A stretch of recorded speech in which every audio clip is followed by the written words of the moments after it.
Hi there, my name is Fae Kindee, and as you can probably tell from my appearance, I am a hip-hop expert, and I'm here to break down the top 5 best hip-hop songs that have been released so far this 2020. As you may know, all of these artists are underground. You will probably have never heard of any of them. I listen to really underground shit like Mac Miller and Rex Orange County, things that you probably have never heard of in your life. But I thought I could illuminate and educate the public on what good taste is. So, I make breakfast with all my pretty folks. I'm a boyfriend look like DiCaprio. I can strike a pose where you pose the bro. Get the angle right though. Comic Sans by Audrey and Jack Harlow is simply exquisite.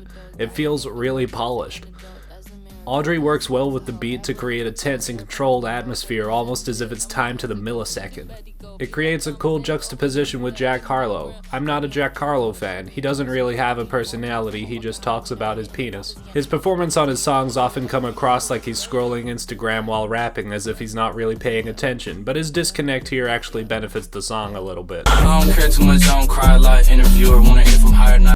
Combining him with Audrey makes him sound like he's simply unbothered instead of actually unattentive.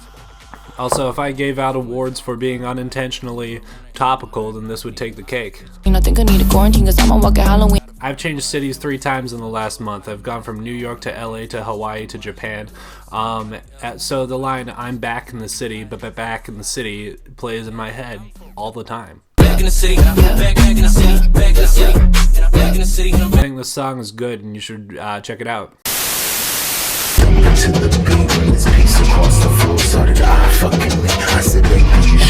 Now listen, there are 3 things I like in songs.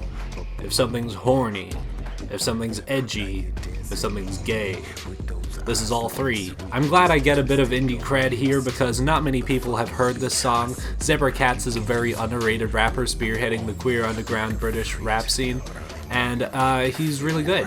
I have not heard a song this year that communicates sheer intensity just this well. The lyrics to the song are something you might hear in a 2010s club banger, which is intentional. That's where the lyrics actually set the song.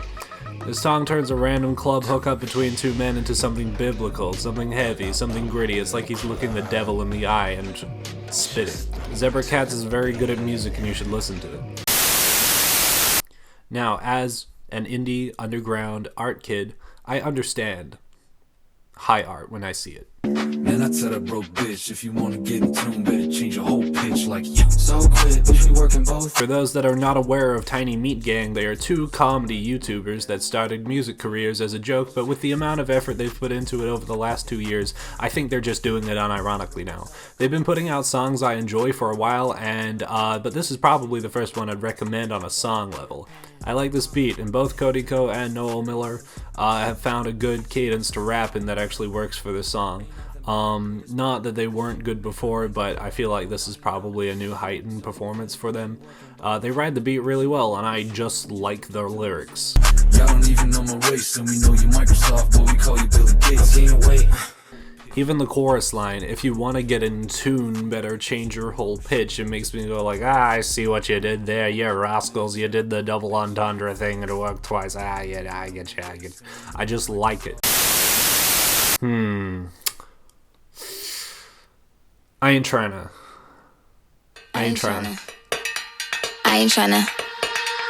Yeah, ain't tryna be cool like. There's this indie artist that you almost definitely have not heard of. Her name is Doja Cat. She's very underground. And this song is just a banger and a half. It's just amazing.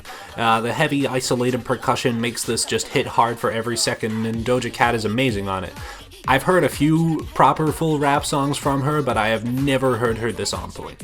Every time I've heard this song in the club, it has popped the fuck off, so it should be a hit song on the Billboard Hot 100. I would appreciate that a lot. However, it's kinda underground, not a lot of people have heard it, so probably it's gonna just be fine.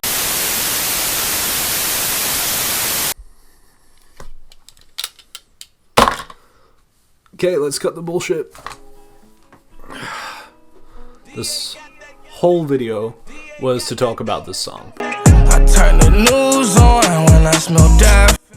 I am in awe that PTSD exists. Never let anyone tell you that songs with mainstream appeal cannot hold weight. This song is the title track of G Herbo's last album, PTSD. The album art depicts him holding an American flag, but instead of stars, there are the faces of 50 people he knew that have died. G Herbo is 24 years old.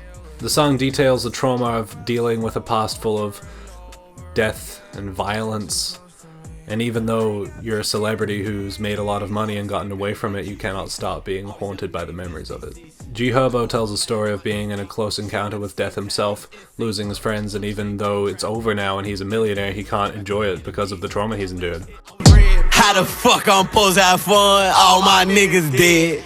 G Herbo also has Chance the Rapper and Lil Uzi Vert give verses on this subject. Having Chance the Rapper, who for the last couple years has been clowned for his relentless positivity, is really jarring to hear on the song. He talks about him and his mother watching someone die and then going to GameStop and getting Grand Theft Auto instead of talking about it. He also probably has the darkest line in the whole song. When my homie was bleeding out, another homie went in his pockets. Holy fuck. He ends his verse talking about how fans jumping him make him constantly paranoid, and he turns to Xanax to avoid coping with it. And thinking about the context of what Xanax has kind of done to rappers specifically, coming from the guy who made The Big Day, it's just eye-opening kinda. Lil Uzi Vert gives a verse about how he can't eat or sleep due to his PTSD from watching his friends die as well. The main thing that draws the song together is the hook and bridge by the late Juice WRLD. Because to the other three artists on the song, Juice WRLD is one of the friends who has passed away.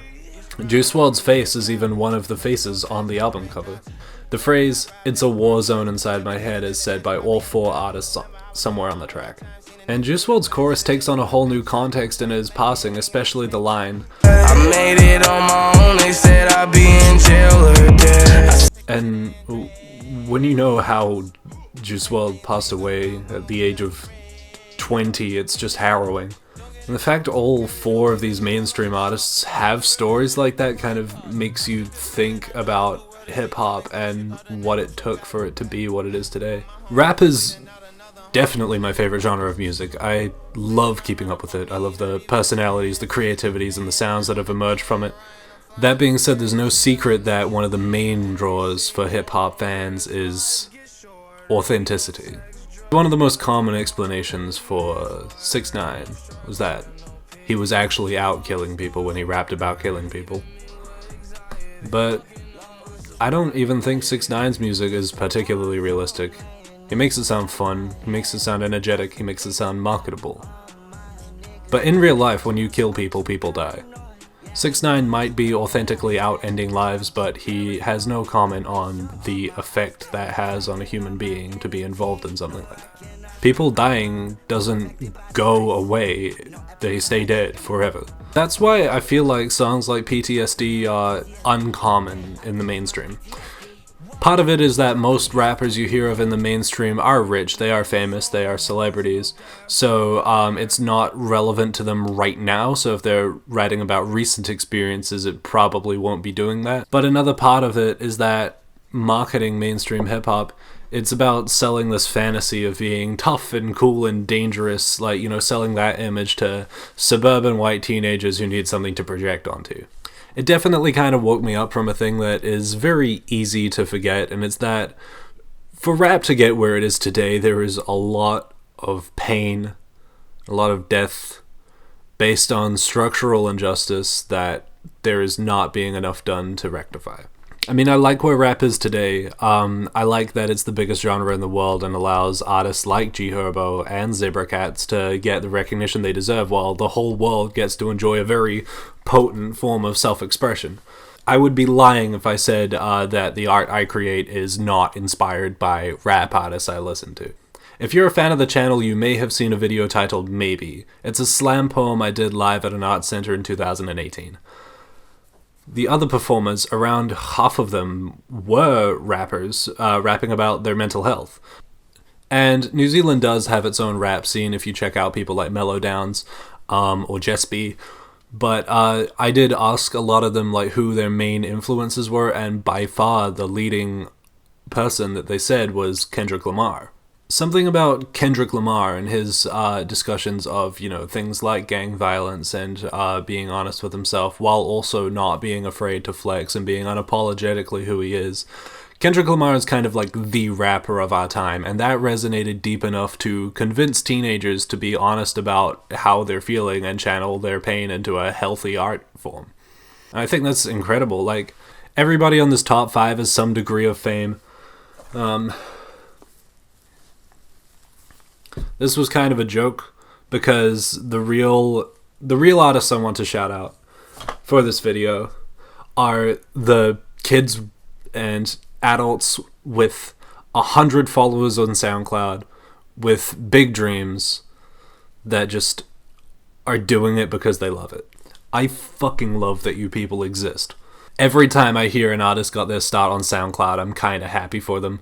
I know that is how people get discovered nowadays, but just that, you know, you can be just cranking out tracks on your own in your bedroom, and eventually, you know, you might find some success. And even if you don't, you have this backlog of art that you can show people as you slowly get better. I think it's just incredible. So I'd like to shout out to SoundCloud artists that you probably actually haven't heard. So they are Charlie Drowned and Khalil Johnson. I will leave links to them in the description. Charlie Drowned is somebody who went to my high school and actually makes genuinely good music. And Khalil Johnson is somebody who I know over Twitter, who also makes actually good music.